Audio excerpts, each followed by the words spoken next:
So, welcome students. Myself Neeru Gupta, Associate Professor, Department of Chemistry, Government MS College, Bikaner. Students, आप BSc Part 1 के student inorganic chemistry first paper की second unit का first chapter हम पढ़ रहे हैं और ये चैप्टर हमने अपने पिछले लेक्चर से स्टार्ट किया है जहाँ हमने केमिकल बॉन्डिंग का इंट्रोडक्शन और वैलेंस बॉन्ड थ्योरी के पोस्टुलेट्स के बारे में बात की थी.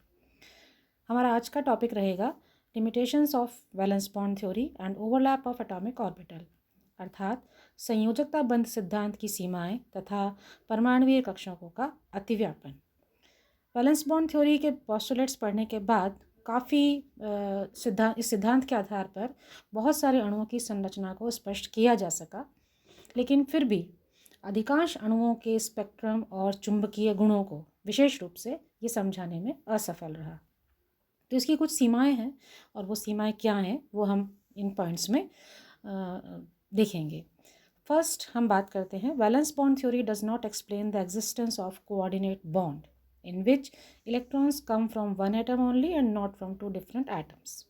अर्थात यह सिद्धांत उप सहसंयोजक बंध के बारे में कोई जानकारी प्रदान नहीं करता जिसमें साझे का इलेक्ट्रॉन एक ही दाता परमाणु के द्वारा दिया जाता है, जबकि इस सिद्धांत के अनुसार सहसंयोजक बंध के निर्माण में साझे का जो इलेक्ट्रॉन युग्म होता है वो दोनों बंधों में भाग लेने वाले एक परमाणुओं के एक एक इलेक्ट्रॉन से बनता है.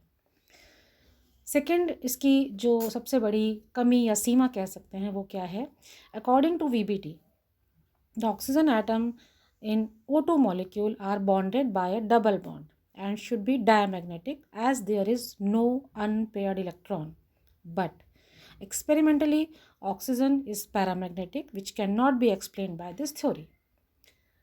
इस सिद्धांत के अनुसार ऑक्सीजन अणु O2 में कोई अयुग्मित इलेक्ट्रॉन नहीं होता, यानी कि ऑक्सीजन को प्रतिचुंबकीय यानी कि डायमैग्नेटिक होना चाहिए, लेकिन ऑक्सीजन पैरामैग्नेटिक होती है यानी कि अनुचुंबकीय होती है. यानी अर्थात हम कह सकते हैं ऑक्सीजन में अयुग्मित इलेक्ट्रॉन होने चाहिए. यह संयोजकता बंध सिद्धांत के आधार पर नहीं समझाया जा सकता. This theory does not explain the formation of odd electron molecules. ये सिद्धांत ऐसे मॉलिक्यूल्स का, ऐसे अणुओं का निर्माण समझाने में असफल रही जिसमें इलेक्ट्रॉन्स की संख्या विषम होती है. This theory explains the formation and shape of simple molecule, but it fails in the explanation of the geometry and shape of the complex compound. ये उन अणुओं की संरचना और उनका निर्माण बताने में तो सफल थी जो कि सिंपल यानी कि सरल अणु हैं, लेकिन कॉम्प्लेक्स कंपाउंड यानी कि संकुल यौगिकों का किस प्रकार का आकार होता है, क्या उनकी ज्यामिति होती है, ये समझाने में वैलेंस बॉन्ड थ्योरी सफल नहीं हो पाई. इसके अलावा एक दो जो और लिमिटेशंस हैं वो मैं आपको यहाँ बोल देती हूँ. वो ये कि संयोजकता बंध सिद्धांत या कि वैलेंस बॉन्ड थ्योरी अनुनाद की व्याख्या करने में भी असमर्थ है और ये कुछ इलेक्ट्रॉन न्यून यौगिकों का बंध किस प्रकार बनता है उसको समझाने में भी ये असफल रहा. तो ये संयोजकता बंध सिद्धांत की जो सीमाएं थी उन सीमाओं के बाद अब हम बात करेंगे इन कमियों को दूर करने के लिए, चूँकि आगे बहुत सारी थ्योरीज हमें पढ़नी है, तो उन थ्योरीज़ को स्टार्ट करने से पहले हमारा जो अगला टॉपिक है वो है ओवरलैप ऑफ एटॉमिक ऑर्बिटल्स यानी कि परमाणुवीय कक्षकों में अतिव्यापन. In the formation of covalent bond, overlap of atomic orbitals are of 3 types. अगर हम सहसंयोजक बंध के निर्माण की बात करें तो परमाणुवीय कक्षकों में 3 तरह का अतिव्यापन या ओवरलैपिंग देखी जा सकती है. सबसे पहली है SS ओवरलैप अर्थात SS अतिव्यापन. S orbital is spherically symmetrical. S कक्षक का आकार गोलाकार होता है. इसके कारण वह दूसरे कक्षकों से बिना किसी भी दिशा में ओरिएंट हुए अतिव्यापन कर सकता है. यानी कि S कक्षक द्वारा निर्मित बंध की दिशा के बारे में हम कुछ भी नहीं कह सकते, ये किसी भी दिशा में ओवरलैपिंग कर सकता है. तो हम ये कह सकते हैं कि जो SS ओवरलैपिंग होगी उससे बनने वाला बंध नॉन डायरेक्शनल होगा, यानी कि उसकी कोई दिशा नहीं होगी.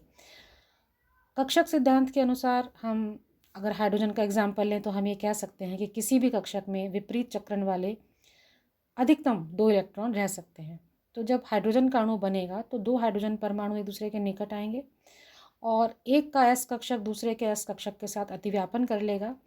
अतिव्यापन इस प्रकार का होना चाहिए कि इलेक्ट्रॉन्स का चक्रण विपरीत दिशा में रहे और इसी प्रकार के अतिव्यापन को एस एस अतिव्यापन कहते हैं और बनने वाले बंध को सिग्मा बंध या सिग्मा बॉन्ड से हम प्रदर्शित करते हैं। और चूंकि यह बॉन्ड न्यूक्लियर एक्सिस के चारों ओर सममित होता है, सिमेट्रिकल होता है और एक ही तल में होता है, तो इस बंध की जो ओवरलैपिंग है वो हम इस हाइड्रोजन के मॉलिक्यूल की ओवरलैपिंग में समझ सकते हैं। आप देख रहे हैं 2 हाइड्रोजन के परमाणु हैं, दोनों का 1s ऑर्बिटल ss ओवरलैपिंग के द्वारा एक सिग्मा बॉन्ड का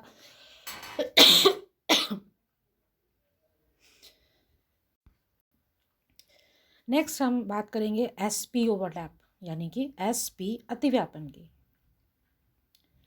हमने भी देखा एस कक्षक तो दिशाहीन होते हैं लेकिन पी कक्षक डायरेक्शनल होते हैं, यानी कि ये अपनी दिशा में ही बंध का निर्माण करते हैं। तो पी एक्स और एस कक्षक एस एक्स अक्ष की दिशा में, पी वाई और एस कक्षक वाई अक्ष की दिशा में और पी जेड तथा एस कक्षक जेड अक्ष की दिशा में स्थायी सिग्मा बंध बनाएंगे। इस तरह के जो एग्जाम्पल्स हैं वो हमें HF में HCl में देखने को मिलते हैं और हम यहाँ कह सकते हैं कि इसमें भी अतिव्यापन समाक्ष होता है, यानी कि अक्ष के ऊपर होता है और इसी कारण बनने वाला बंध सिग्मा बॉन्ड होता है और यह बंध दोनों नाभिकों को मिलाने वाली रेखा के चारों ओर सममित होता है। यहाँ हम HF के एग्जाम्पल से इसको देख सकते हैं। HF का मॉलिक्यूल कैसे बनता है, एक H यानी कि 1s ऑर्बिटल जिसके पास एक इलेक्ट्रॉन है, दूसरा है PZ ऑर्बिटल जो कि फ्लोरीन का है जिसमें एक अयुग्मित इलेक्ट्रॉन है। इनके बीच में समकक्षीय अतिव्यापन से sp ओवरलैपिंग होती है और एक सिग्मा बॉन्ड या एक सिग्मा बंध का निर्माण होता है। तो इस तरह से हम sp अतिव्यापन में इस तरह का HF मॉलिक्यूल के एग्जाम्पल से इसको क्लियर समझ सकते हैं।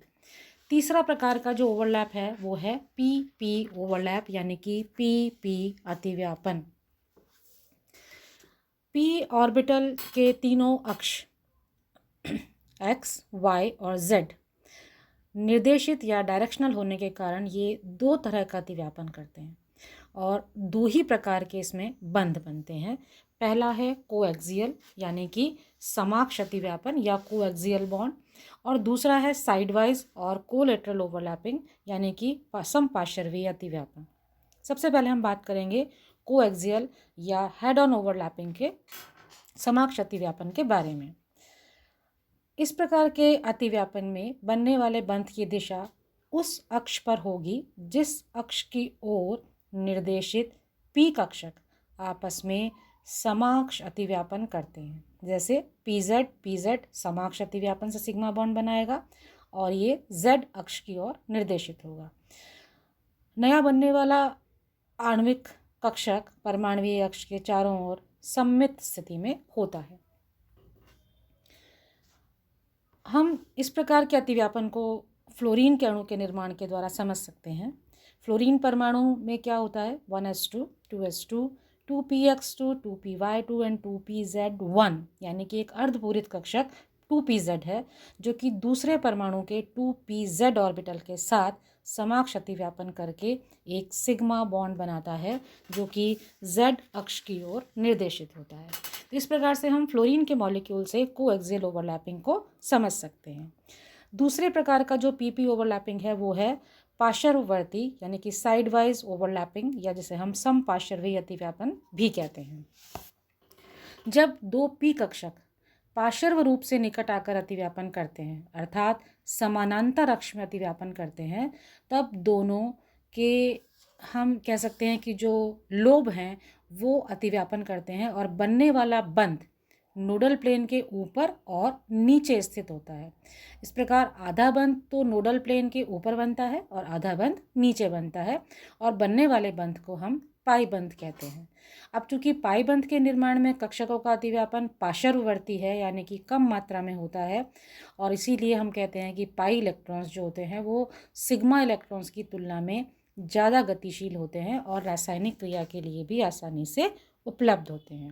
तो इसको हम इस डायग्राम से क्लियर समझ सकते हैं, जहाँ की दो पी एटॉमिक ऑर्बिटल्स के बीच समपार्श्वीय अतिव्यापन हो रहा है और एक लोब, चूँकि दोनों लोब समपार्श्वीय रूप से अतिव्यापन हो रहे हैं, तो नोडल प्लेन के बंध आधा ऊपर है और आधा नीचे है, और इस प्रकार बनने वाले बंध को हमने किस नाम से जानते हैं?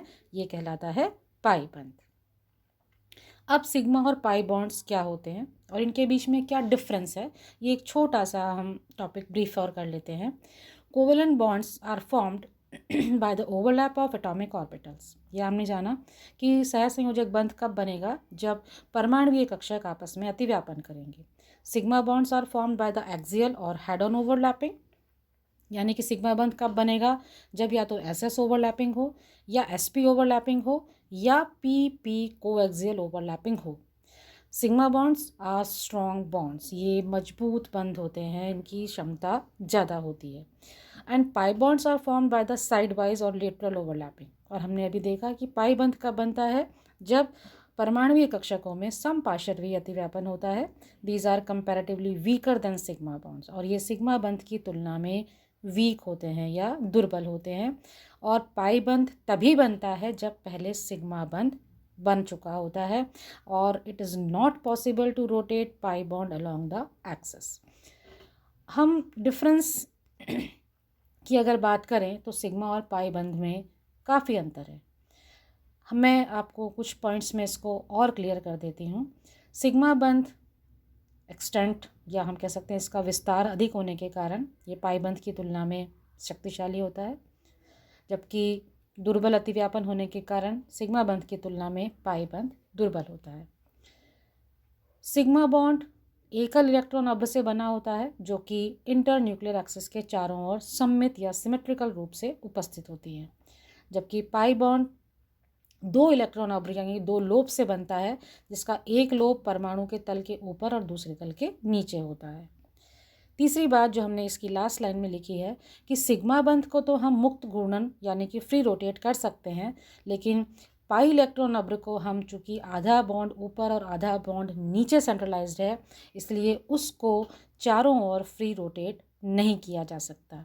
इसके अलावा सिग्मा बॉन्ड में डायरेक्शन और इंटर न्यूक्लियर डिस्टेंस यानी कि दूरी और दिशा निर्धारित होती है, जबकि पाई बॉन्ड में दिशा पर कोई प्रभाव नहीं होता और यह इंटर न्यूक्लियर डिस्टेंस को भी कम करता है।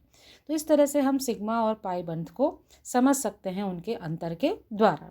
तो हमारे इस आज के टॉपिक का जो लास्ट स्लाइड है, उसमें आप इन बॉन्ड्स की फॉर्मेशन को इस डायग्राम में देख पा रहे हैं। एसएस ऑर्बिटल से सिग्मा बॉन्ड बना, एसपी ऑर्बिटल से सिग्मा बॉन्ड बना, और पी यानी कि हेड ऑन ओवरलैपिंग से भी सिग्मा बॉन्ड का निर्माण हुआ। पहले में हमने हाइड्रोजन का एग्जाम्पल लिया, दूसरे में हमने हाइड्रोजन फ्लोराइड का एग्जाम्पल लिया, और तीसरे में हमने फ्लोरीन मॉलिक्यूल का। और पाई बॉन्ड में आप देख रहे हैं कि चूँकि ये कोलेटरल ओवरलैपिंग है, समपार्श्वीय अतिव्यापन है, तो नोडल प्लेन से आधा ऊपर और आधा बॉन्ड जो नीचे है वो एक पाई बंध का निर्माण करता है। तो आज के इस पूरे लेक्चर की समरी हमारी यहाँ आकर ख़त्म होती है। लिमिटेशंस क्या हैं वैलेंस बॉन्ड थ्योरी की, और different type of orbitals overlapping क्या होती है, किस तरह से होती है, बनने वाले बॉन्ड की क्या स्ट्रक्चर होती है, ये हमारे इस लेक्चर का आज मेन पार्ट था। और इसके बाद का जो हमारा लेक्चर रहेगा वो इसी से रिलेटेड होगा, इसलिए आप इसे बहुत ध्यान से और बहुत अच्छे से पढ़ लें, क्योंकि इसके बाद हमारा टॉपिक रहेगा संकरण या हाइब्रिडाइजेशन, जिसके लिए आपको इन सिग्मा पाई बॉन्ड्स का और ओवरलैपिंग का ज्ञान होना बहुत ज़रूरी है। तो हम अपने अगले लेक्चर में मिलेंगे हाइब्रिडाइजेशन के पार्ट 1 के साथ। तब तक के लिए आप सभी का बहुत बहुत धन्यवाद।